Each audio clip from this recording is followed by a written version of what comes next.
Indoor plant পছন্দ করেন, তাই ইনডোর গার্ডেনিং শুরু করতে চাইছেন, কিন্তু পোকামাকড়ের ভয় পাচ্ছেন।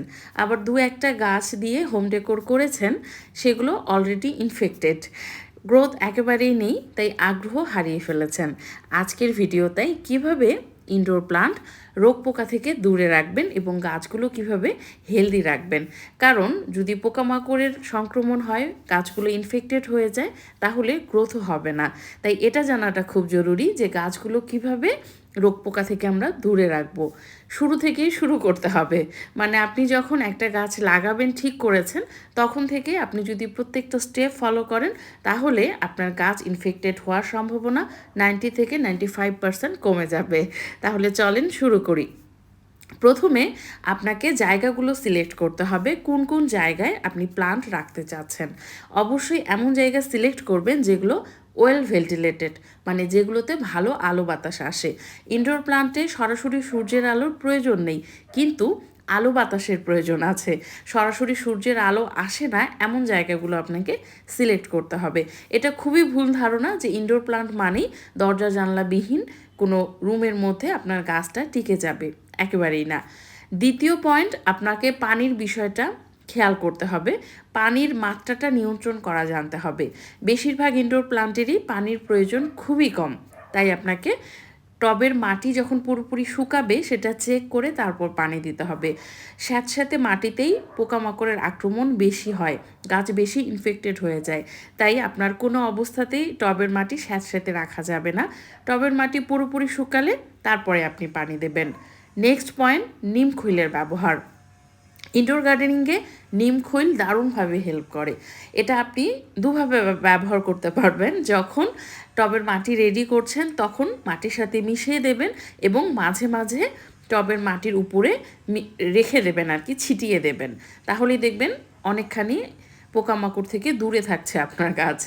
সবসময় চেষ্টা করতে হবে টবের তলাটা ক্লিন রাখার। কোনো প্লেট ব্যবহার করতে পারেন এবং মাঝে মাঝে মুছে দেবেন। যতই নোংরা থাকবে টবের তলাটা, স্যাঁতস্যাঁতে থাকবে, ততই বেশি পোকামাকড় হওয়ার সম্ভাবনা থাকবে। ভালো হয় যদি আপনি কোনো উঁচু টুল বা কোনো র্যাকের উপরে আপনার প্লান্টগুলোকে রাখেন, মানে টপের দিকে রাখেন, সরাসরি ফ্লোরে না রাখেন। নেক্সট পয়েন্ট, মাটি তৈরি। মাটিটা যখন আপনি রেডি করছেন, আমরা যেহেতু গরমের দেশ, রোদের অভাব নেই, আপনি ভালোভাবে রোদে শুকিয়ে উল্টে পাল্টে শুকিয়ে নিয়ে তারপরে ব্যবহার করবেন। দলাগুলো ভেঙে নেবেন, সম্ভব হলে 2 দিন 4 দিন বা সপ্তাহখানেক রোদে শুকিয়ে নিয়ে তারপর ব্যবহার করবেন। অতি অবশ্যই মাটির সাথে সামান্য নিম খৈল এবং ফাঙ্গিসাইড মেশাবেন। গাছভেদে উপকরণের পরিমাণ কম বেশি হয়, বাট নিমখৈল, ফাঙ্গিসাইড সবগুলো গাছের ক্ষেত্রেই মেশাবেন এবং যেই কম্পোস্টটা ব্যবহার করছেন সেটা যেন শুকনো হয়।